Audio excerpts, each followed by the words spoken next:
Troy Williamson defends his British Super Welterweight Championship against the pretty boy Josh Kelly. Who wins? Find out Friday, December the 2nd, 9 p.m, live and free on Channel 5. I'm going to share something with you. That might put me in a very negative light, yeah. Relationships are not my forte. See if someone grabbed up my wife or something, completely different ballgame. I'll walk away from here, and this has been like a therapy session. This is Colm McGuigan for IFL TV, proudly sponsored by Everlast. Delighted to be joined by Frank Smith here in Phoenix, Arizona after that trilogy bout. Frank, talk to me about tonight as a whole. Yeah, look, great night all the way through. Even from the start, great win for Beatrice on the undercard, and Anthony Herrera, great stoppage. Then had Mark Castro, brilliant performance again. Probably would have been good to get the stoppage in there for him, but another good win. Amo Williams didn't look as good as maybe he has in the past, but it's all about learning fights for him, and a big 2023 upcoming, and good to keep him active. He had a bit of time out the ring, so good to keep him busy following that to end the year. And then the main card, unbelievable, great start with the Velasquez Rosales fight. Great start there with that fight. Then you had the Martinez Carmona fight, wasn't as good as it could have been. Good win for Martinez though in the bank.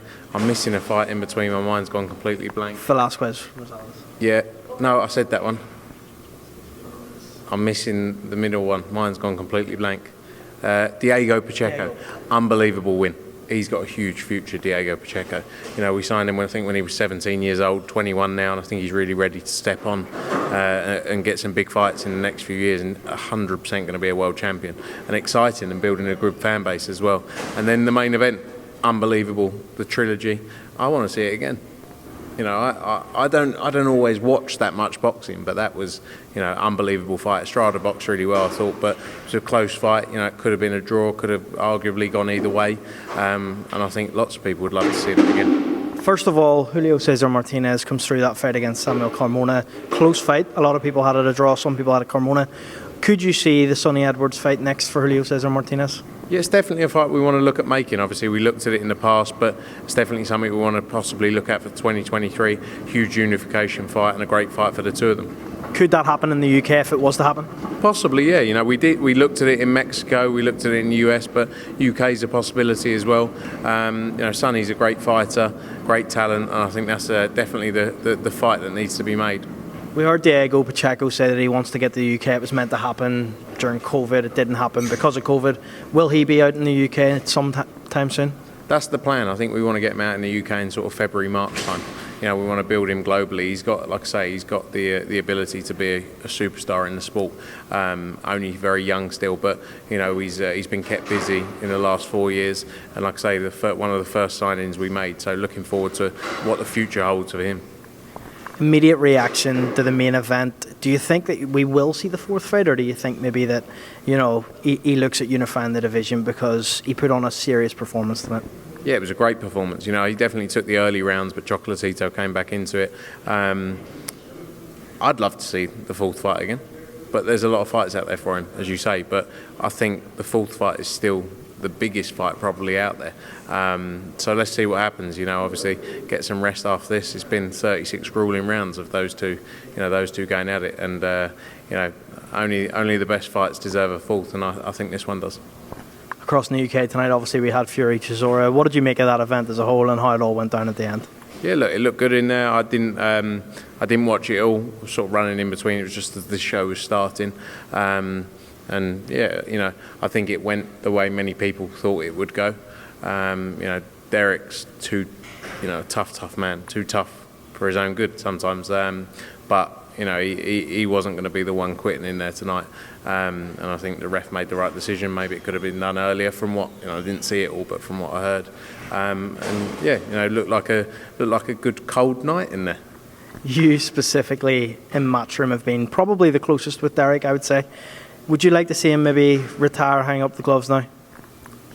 Yeah, I mean, it's tough with Derek because he loves, all he loves is boxing.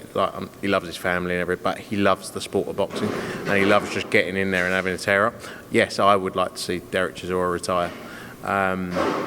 Probably not what he's thinking, knowing what he's like, but look, the thing is, he could still go and get big fights because of the character he is, the fact everyone knows he's always going to get in there and give it a go.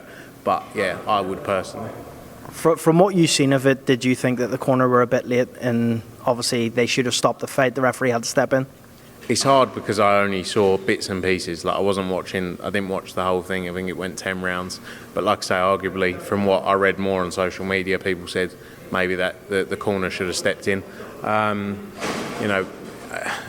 Derek, like I say again, he would not want anyone to stop. I know what he's like because I remember saying to him after one fight, maybe years back, going like, I think you should call it a day, and he was like, nah, shut up, like you don't know what you're talking about. So, again, like it's hard to say without watching it.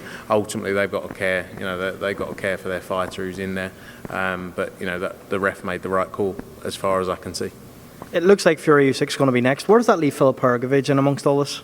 Yeah, you don't know. I mean, there was one. I did read something saying that Fury needs surgery. I don't know. I saw that on Twitter as well. I think it was on IFL that he needs an elbow surgery or something, and that's going to take him. He's going to take some time out of the ring, which obviously then affects what's next. Like I say, IBF called the mandatory for Filip Hrgovic. Filip Hrgovic has been waiting. He's done all the work to get to the point he's at now, and he deserves his shot. Let's see how things play out and go from there. But ultimately, our job is to try and deliver that shot for Filip Hrgovic. Williamson Kelly was on Friday night. Did you get a chance to see that fight on Friday? Yeah, I saw bits of it. Didn't watch it all, running about in between. But from what I saw, great performance from Josh Kelly. A very confident performance from Josh Kelly. I think I saw an interview with Adam Booth who said the only person who can beat Josh Kelly is Josh Kelly, and that's true. From knowing him, he's an unbelievable talent. And I think he just needs to believe in himself, and obviously he's done that in this camp, and he looked great in that. He looked great in that fight. Great performance from him. Would that be a potential for maybe a Conor Benn fight whenever he comes back? Josh Kelly, maybe if they met at 154, do you think it's a possibility? Yeah, possible. Obviously you need to see what Conor's doing, whether he's at 147. He definitely wants the Chris Eubank Jr. fight, and that would probably be 160 this time around. But definitely a potential fight down the road. Finally, on the leads next week for Matchroom, big event there, Josh Warrington, Lopez. I've heard some reports that Kiko, Martinez and Lara is done. Can you confirm or deny that? Yeah, looking forward to going to Leeds firstly. The atmosphere we saw in here tonight was unbelievable, and I can't wait. Leeds is undoubtedly one of the best shows we do. So looking forward to getting back there. Hopefully England get through in the football tomorrow, because if they do, we're going to put that on in the arena as well, and I think it might be the best watch party to be at. Tough fight for Josh Warrington against Lopez. We've seen he's in the UK now. So our guys were with him the other day. He's a great fighter, great talent, and it's going to be a very tough fight for him.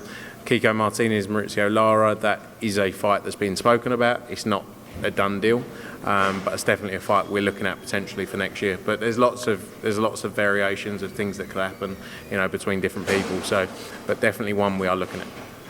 I have to ask, if that fight does happen, where does that leave Lee Wood? Because obviously it looks as if January 20th in Nottingham seems to be his date.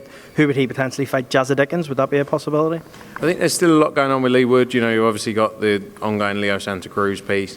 You got the potential of him wanting to fight Josh Warrington as well. So, lots of things that play into that. And again, it's one of those that over the next week I think it's going to play out, and we'll see what route he takes at that point. But as I say, Lara Martinez is a fight we're looking at. Lara Lee Wood's a fight we're looking at. Various options.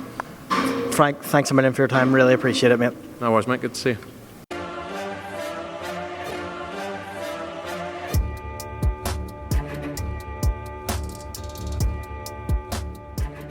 Midnight on Channel 5. Troy Williamson defends his British Super Welterweight Championship against the pretty boy Josh Kelly. Who wins? Find out Friday, December the 2nd, 9 p.m, live and free on Channel 5. I'm going to share something with you that might put me in a very negative light, yeah. Relationships are not my forte. See if someone grabbed up my wife and saying completely different ballgame. I'll walk away from it, and this has been like a therapy session.